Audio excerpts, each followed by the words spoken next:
Bienvenue à notre 5e journée de prière 2023.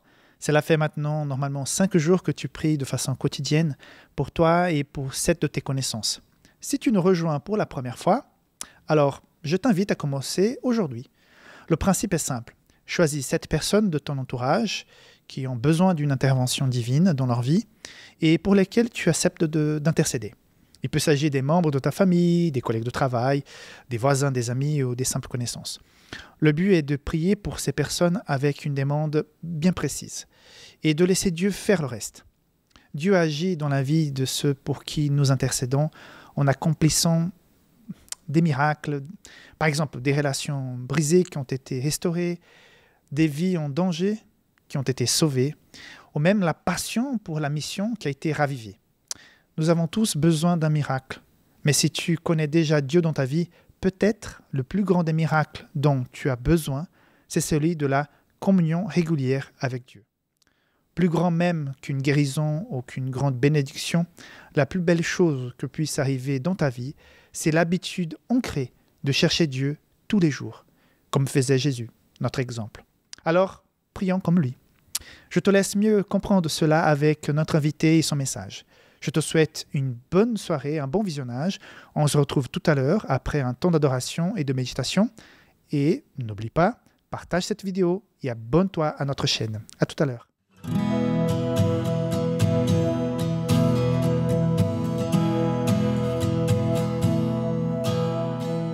Viens, Saint-Esprit, viens par ton vent remplir le temple que je suis. Oh, viens, Saint-Esprit, souffle puissant, brise d'amour, courant de vie. Souffle sur moi, souffle sur moi, souffle sur moi, souffle sur moi, souffle sur moi, souffle vent de Dieu. Viens, Saint-Esprit, viens par ta pluie, mouiller la terre que je suis. Oh, viens, Saint-Esprit, flot impétueux, source d'amour, fleuve de vie, coule sur moi, coule sur moi, coule sur moi, coule sur moi, coule sur moi, coule pluie de Dieu. Viens, Saint-Esprit, viens par ton feu, brûler l'offrande que je suis. Oh, viens, Saint-Esprit, feu dévorant, brasier d'amour, flamme de vie. Embrase-moi, embrase-moi, brûle. Embrase-moi, embrase-moi, brûle. Embrase-moi, brûle, feu de Dieu.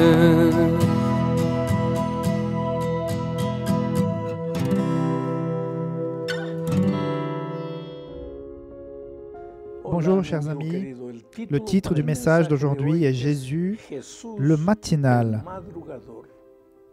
Je lis ce que dit le texte de Jean 4, 23. Mais l'heure vient, et elle est déjà venue, où les vrais adorateurs adoreront le Père en esprit et en vérité. Car ce sont là les adorateurs que le Père demande. Quel est le rapport entre ce texte et le titre de message du jour, Jésus le matinal? Laissez-moi vous expliquer cette relation étroite. Jésus était un être humain sur cette terre. Il a tout abandonné, il n'a jamais cessé d'être divin. Il est Dieu pour l'éternité. Il n'a jamais perdu son omniprésence, son omnipotence, sa toute-puissance.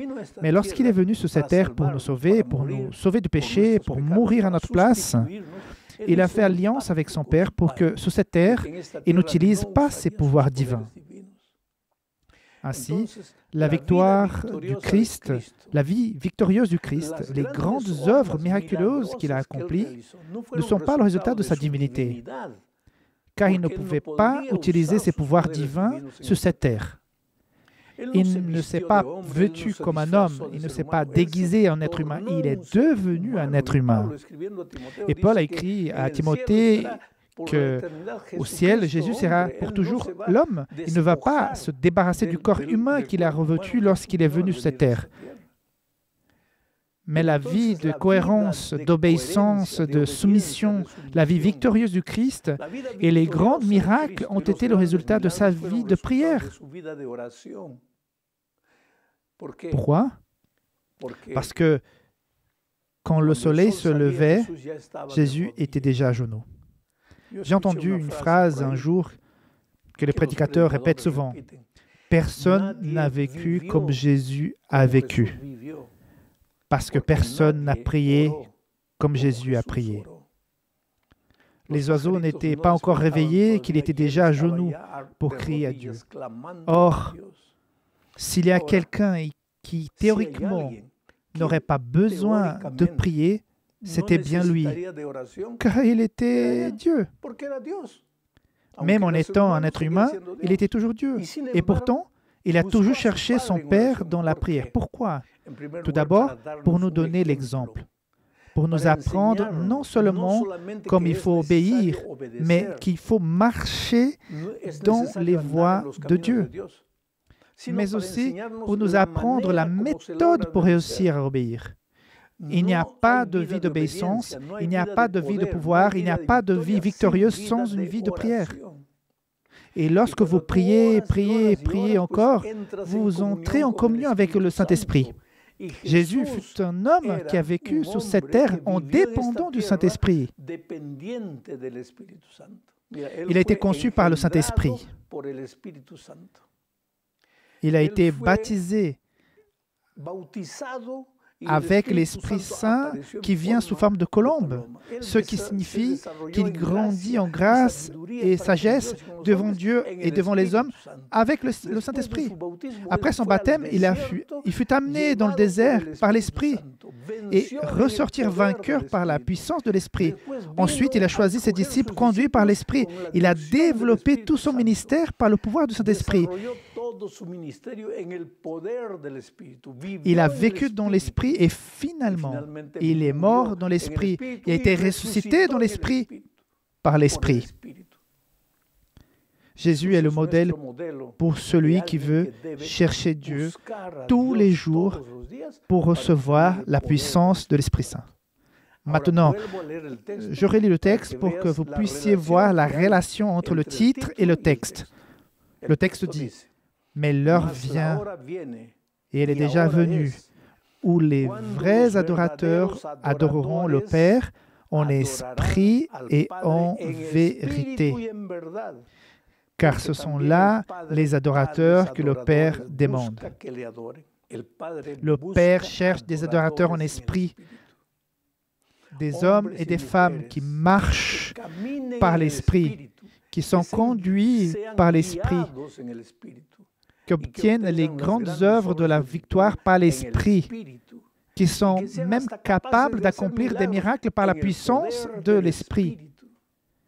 Jésus le voulait. Nous voulons tous. Nous parlons tous de l'Esprit, mais parfois je pense qu'il y a un malentendu à propos de l'Esprit. Beaucoup de gens, par exemple, disent que lorsque le Saint-Esprit viendra, lorsque la pluie de l'arrière-saison viendra, nous allons prêcher l'Évangile au monde entier en un instant. Ces mêmes gens pensent vraiment qu'on peut rester assis à rien faire, que je peux rester assis sans chercher à attirer les gens à Christ, juste là, sans prier, sans étudier la Bible. L'Esprit va arriver comme ça. Comme s'il arrivait de la pluie de la saison, je vais me retrouver avec une espèce d'un moteur de motivation sur le dos et qu'alors je me lèverai pour prier, pour étudier la Bible, pour chercher les gens. Mais non, mes amis, ce n'est pas comme ça que les choses fonctionnent. Qu'est-ce que c'est l'Esprit? L'Esprit n'est pas une force. Ce n'est pas de l'air. Ce n'est pas du vent. Ce n'est même pas une colombe ou de l'huile. Ce sont des symboles utilisés pour décrire le travail de l'Esprit. Mais l'Esprit est une personne. Vous ne pouvez pas le toucher, vous ne pouvez pas le voir, mais c'est une personne. L'Esprit s'afflige, l'Esprit pleure, l'Esprit enseigne, l'Esprit guide, l'Esprit montre le chemin. L'Esprit est une personne, il veut marcher avec toi.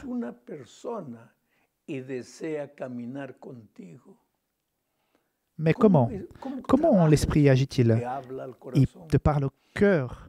Une petite voix calme parle quand tu te diriges comme un petit agneau rebelle vers l'abîme. L'Esprit vient et vous parle. Mon enfant, ce chemin n'est pas pour toi. Viens par ici, viens par ici. Seulement, l'Esprit ne vous saisit pas et ne vous amène pas de force. Il vous parle simplement. Il te parle simplement. Tu dois être sensible à la voix de l'Esprit. Je vais vous raconter une histoire. Il y a longtemps, j'étais encore jeune pasteur. Je suis allé prêcher dans une ville assez loin de chez moi. J'ai décidé d'amener avec moi mon épouse et mes enfants. Nous étions prêts à partir. La ville se trouvait à 1 heure de route environ, mais il manquait un enfant à l'appel. Où est mon garçon? Je rentre dans la maison et je le vois. 4 chemises étalées sur le lit et il était devant le miroir. Il était là à décider encore quelle chemise elle allait le mettre. J'allais prêcher. J'étais prêché. Je ne voulais pas arriver en retard. La circulation était difficile. Et à cette heure-là, ouf. Alors, je n'ai rien dit. Alors, j'ai juste pris la première chemise qui était à portée de main, une chemise verte, et je lui ai dit, c'est bon, tu vas t'habiller dans la voiture. Et il m'a suivi. Mais alors que je conduisais, j'ai regardé dans le rétroviseur et il pleurait. J'ai alors senti une petite voix qui me disait de lui demander pardon. Et je me suis dit, mais pourquoi dois-je lui demander pardon? Je ne lui ai rien fait. Je ne lui ai pas crié dessus. Je ne lui ai pas puni. Je ne lui ai rien fait. Je lui ai tout simplement dit, pris la première chemise que j'ai trouvée. Cette petite voix me disait, tu peux dire ce que tu veux, mais ton fils pleure. S'il pleure, c'est qu'il est triste. Et s'il est triste, c'est à cause de toi. Demande-lui de te pardonner. J'ai dit, non, je ne vais pas lui demander pardon. Car si je lui demande de me pardonner, il va prendre l'habitude de me mettre en retard. Cette dispute avec cette voix a continué. Vous savez à qui appartenait cette petite voix? Au Saint-Esprit. Oui, l'Esprit, mon enfant. Finalement, nous sommes arrivés. Il était tard. Un ancien de l'église était à la porte et m'a dit, « Pasteur, je vais garer ta voiture parce qu'il est tard. Hein? » Je suis allé, nous sommes montés sur la chaire, j'étais prêt à prêcher, mais d'abord il y avait un chant et pendant qu'ils chantaient tous, j'ai baissé mes yeux et j'ai fait une prière. Seigneur, donne-moi la puissance de l'Esprit pour prêcher. À ce moment-là, la petite voix a parlé à mon cœur et disait, « Ah, maintenant tu veux le pouvoir. Je t'ai offert la pluie de mon esprit. Je t'ai parlé depuis qu'on a quitté la maison et tu ne m'écoutes pas. Maintenant tu veux le pouvoir. » À ce moment-là, je suis descendu de la chaire. Je suis allé derrière l'église. J'ai dit au diacre de m'appeler le garçon à la chemise verte. Mon fils est venu. Je l'ai pris dans mes bras. J'ai dit, « Fils, pardonne-moi. » Il m'a répondu, « Mais pourquoi es-tu celui qui me demande le pardon? C'est ma faute. Je t'ai mis en retard. Cela n'a pas d'importance, mon fils. Pardonne-moi. Je ne veux pas que tu vois un homme en colère prêcher. Je veux que tu vois un homme de Dieu prêcher. » Et je suis allé, j'ai prêché, et quand j'ai fait un appel à la fin du sermon, la première personne qui s'est présentée devant moi, c'était mon fils. Je sais ce que c'est de se battre contre l'esprit. Combien de fois l'esprit vous parle, et vous ne l'écoutez pas. Mais Jésus était un homme qui vivait dans l'esprit. L'esprit était Dieu. Il pouvait tout faire seul, mais il vivait dans l'esprit, en dépendant de l'esprit. C'est pour cela qu'il était matinal. C'est pour cela qu'il priait le matin. C'est pourquoi il priait à midi. C'est pourquoi il priait la nuit. Sa vie était une vie de prière. Oh, mes chers amis, vous n'avez aucune idée où d'où Dieu peut vous amener si vous demandez, si vous devenez une femme, un homme de prière. Tu l'acceptes? Que Dieu te bénisse.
n'est plus rien. Mon Dieu, tu m'as tout donné. Je reviens à tes pieds, en tes bras.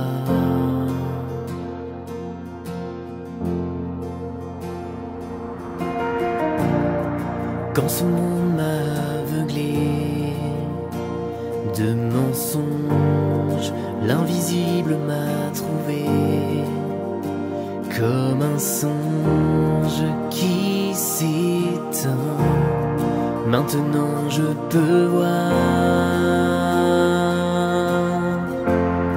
je peux voir le soleil dans ma vie, car la cité céleste m'est promise. Je peux voir le salut aujourd'hui, l'éternité du ciel me sourit, car mon âme est destinée à ton cœur. Ici je suis en exil, ma demeure est là-haut, près de toi.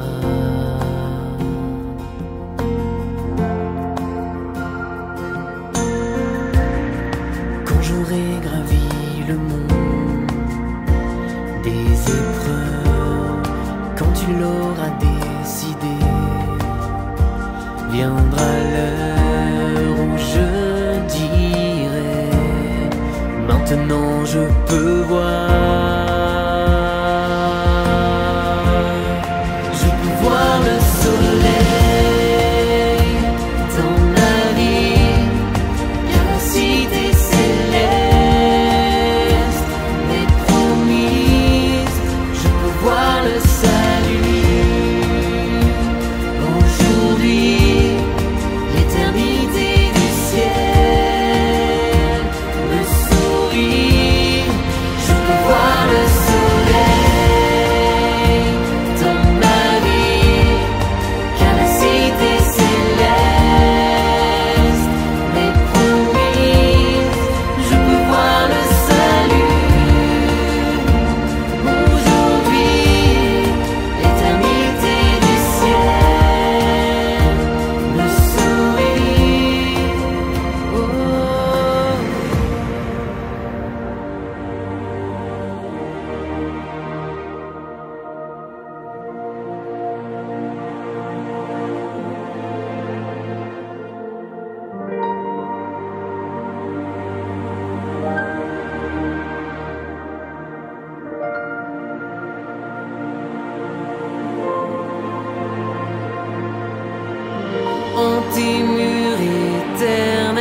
Jérusalem, ma louange s'élève. Je peux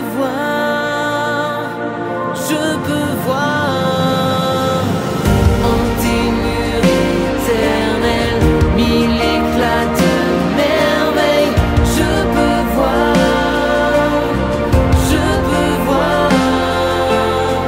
vers toi Jérusalem, ma louange s'élève. Je peux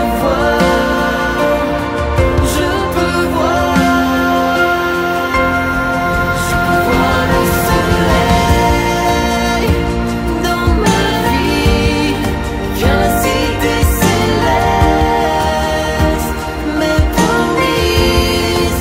Je peux voir le salut aujourd'hui, l'éternité du ciel me sourit. Je peux voir le